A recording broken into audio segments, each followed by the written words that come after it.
Dysfunction Files, Episode 32, Hormones on Trial, the Menopause Myth Exposed. After last week's trip through cosmic conspiracies and classified comets, we're landing back on Earth. But trust me, this story's every bit as unbelievable. This isn't a tale of aliens or radio pings from outer space. It's about something much closer to home. A decades-long medical cover-up that left half the population stranded in a hormonal desert. Literally. The crime? Women left to suffer through menopause without treatment. Remember, up until 200 years ago, nobody lived long enough to see the beautiful age we now call 50. The suspects? Bad science, sensationalist headlines, and a culture that didn't take women's health seriously, all working together to create one of the biggest medical betrayals of our time. And the victims? Well, that would be you, your mom, your sister, your best friend, maybe even one of the countless 30, 40, or 50-something-year-old women listening right now. Millions of women silenced by fear and misinformation, sentenced to night sweats, brain fog, brittle bones, mood disorders, weight gain, and broken sleep, all because of a lie. Welcome back to the Dysfunction Files, friends. I'm Dr. Kristen Lindgren, and today we're going full-on Suzanne Summers mode. And while last week's episode might have had aliens, this one's got angels, the kind with estrogen patches. We're putting the demonization of hormone replacement therapy back on trial. Was Suzanne right all along? Let's find out why women are still terrified of hormones, how the so-called evidence was cooked, cooled, and reheated and served as science, and how the whiny woman stereotype kept millions untreated for decades. Let's get into it.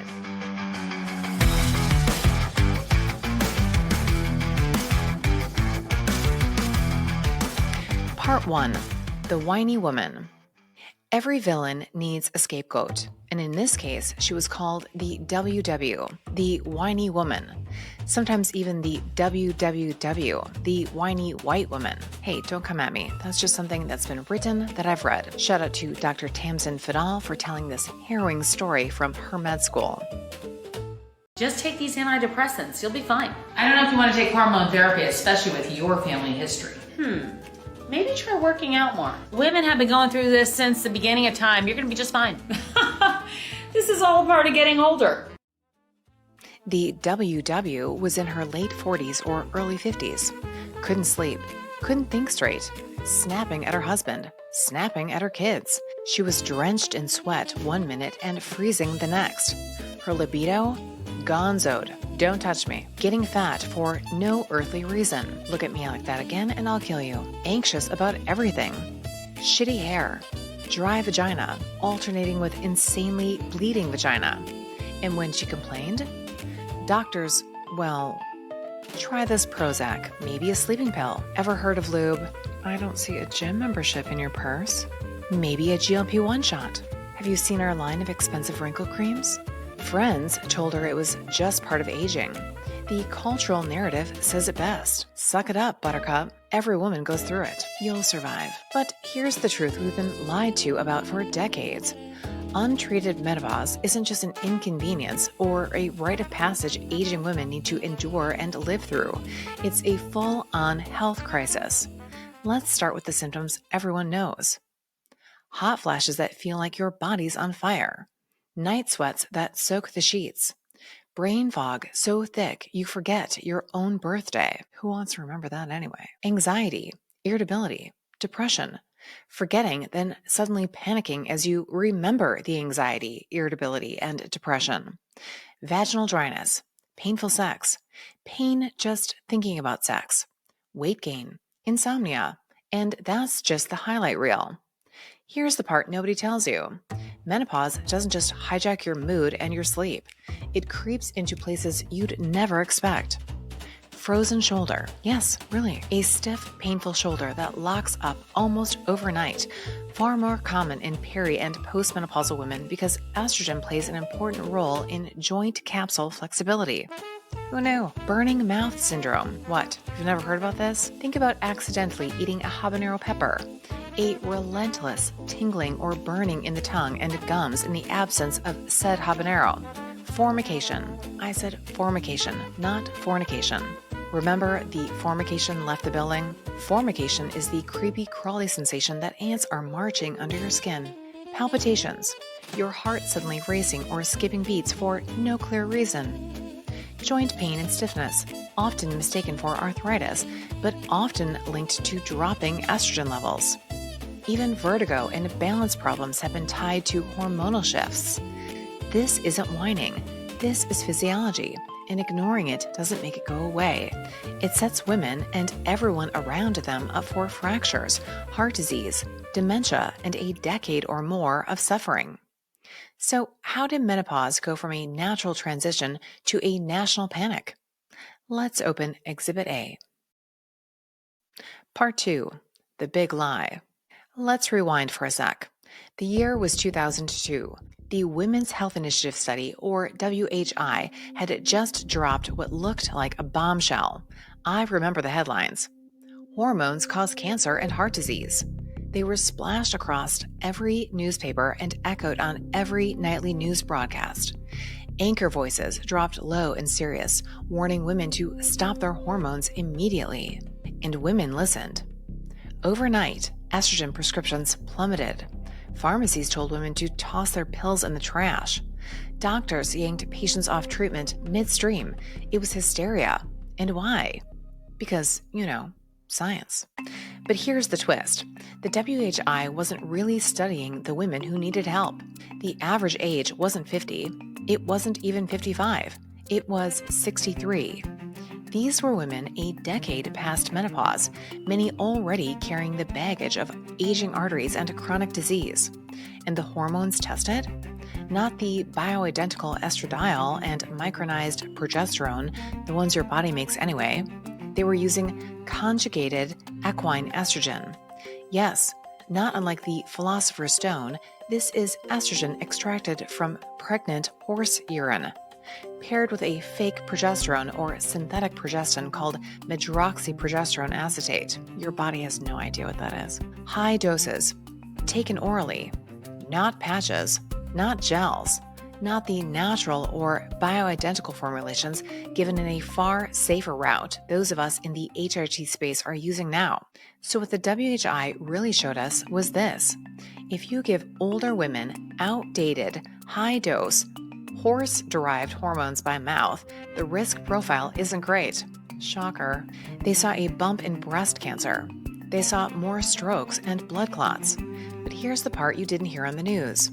Even though they studied the fake, crappy, oral, high-dose hormones, the magnitude of those risks were still exceptionally small, and they were limited to the older women who were at least 10 years away from their last period.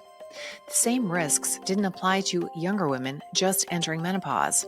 Still, the nuance got buried under sensational headlines. What the public absorbed was one simple, terrifying message. Hormones kill. And that message stuck like glue. And just when you thought the story couldn't get any crazier, 23 years later, the FDA quietly walks it all back. The FDA is announcing today that it will remove the misleading black box warnings from all HRT products. For the first time in a generation, the FDA is standing with science and standing with women. Yeah, subtle. Nothing like scaring the hell out of 20 million women overnight. I'll never forget a patient of mine, 52 years old, couldn't sleep more than 2 hours at night, on the brink of quitting her job, ending her marriage, burning her entire wardrobe. Her doctor had told her hormones were, quote, too dangerous. She came to me, desperate. Within weeks of starting a tailored, modern HRT plan, she looked me in the eye and said, "Thank you. I finally feel like myself again." That's the real tragedy of the WHI, not just the science, but the way the story was sold. Part 3. The Aftermath. The fallout was catastrophic. I remember it. It was my last year of med school. Within months, millions of women were yanked off their HRT cold turkey. Doctors stopped prescribing. Black box warnings were slapped onto hormone products.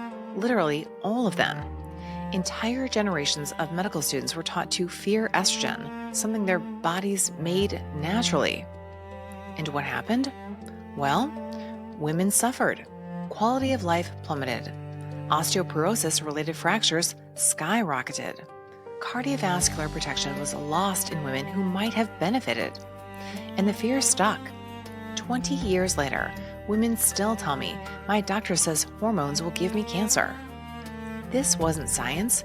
This was a PR disaster dressed up as medical truth. Part 4. The evidence reopens. But like any good crime story, and you know how much I love those, new evidence eventually comes to light. Over the past 2 decades, researchers went back and re-examined the WHI data. And guess what? The case against HRT fell apart. The timing hypothesis. Start hormones early, within 10 years of menopause or before age 60, and the risk profile looks very different.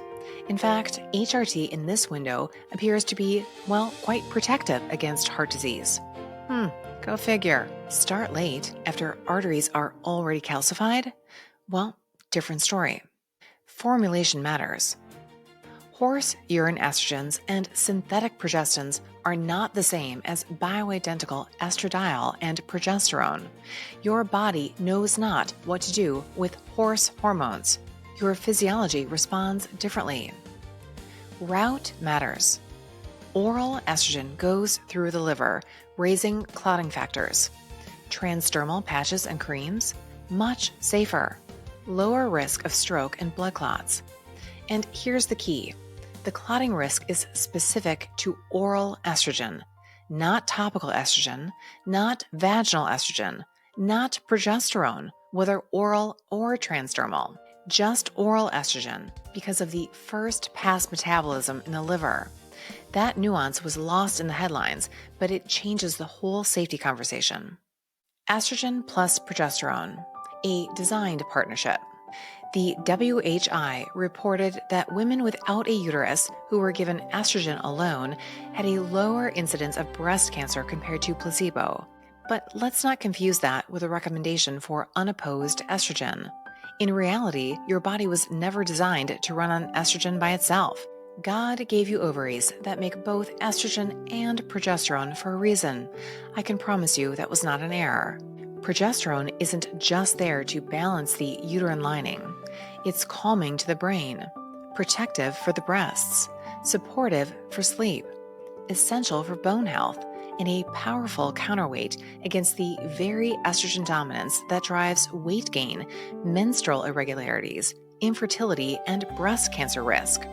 So while the WHI headlines made it sound like estrogen was the whole story, the truth is, optimal hormone therapy is about restoring the natural partnership, estrogen and progesterone, together, the way your body was built to thrive.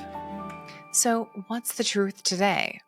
For healthy women in their 40s and 50s entering menopause, hormone therapy is not only effective for symptoms, it's remarkably safe. Part 5. Why the fear persists. If the science has been corrected, why are women still scared? The media effect. Fear sells, nuance doesn't. Regulatory inertia. Those black box warnings haven't been updated to reflect modern data. Medical training. Doctors who came of age during the WHI panic still practice with that fear baked in. Cultural bias. Women's pain has always been dismissed.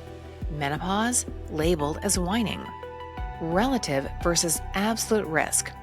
We've talked about this shady statistical sleight of hand before. A 25% increase in relative risk sounds terrifying, but if the baseline risk is tiny, the absolute number barely moves. The result? Women avoid treatment that could transform their lives. Part 6. How safe HRT could save the world. Let's step back. What if we actually treated menopause correctly? Imagine a world where women slept again. Marriages thrive instead of collapse under the strain of irritability and lost intimacy. Heart disease risk goes down when hormones are started early. Osteoporotic fractures, Hip breaks that lead to nursing homes and early death are dramatically reduced. Cognitive decline slows because estrogen protects the brain. That's not just good for women, that's good for families, communities, economies. Because when women thrive, society thrives. Safe, individualized hormone therapy could literally change the trajectory of aging for millions. Part 7. Reclaiming the WW. So let's talk about the whiny woman. She wasn't whiny. She was unheard. She was dismissed by a system that mislabeled her symptoms as weakness.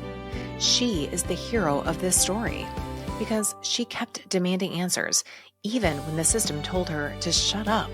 The real villain? Faulty science, bad communication, and the medical gaslighting of women. Hormones don't kill, bad science does. And if episode 31 taught us anything, it's this. Always look closer. Closing. So here's your take home. Hormone replacement therapy, when started early in the right woman with the right formulation and route, is not only safe, it's life-changing. The case against HRT was built on shaky evidence, misinterpretation, and a sexist culture that dismissed women's suffering. It's time to clear the record. The whiny woman was never the problem. The problem was the world that refused to listen.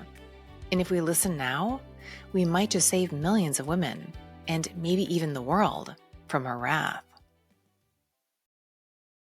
That'll do it for me. I'm Dr. Kristen Lindgren, and thank you for tuning into another episode of the Dysfunction Files. If you found this episode useful or entertaining, please like the video, subscribe to the channel, leave a comment, and share it with a friend. You know that friend I'm talking about. I know I sound like a broken record, but those things really help the channel out. If you're interested in having your hormones checked or safe options for HRT, come find us at Lindgren Functional Medicine. Check out our website or give our office a call. We'd love to hear from you. Until next time, stay curious, keep learning, and let's retire the myth once and for all. Hormones don't kill. Bad science does. I'll see you for the next one. Bye for now.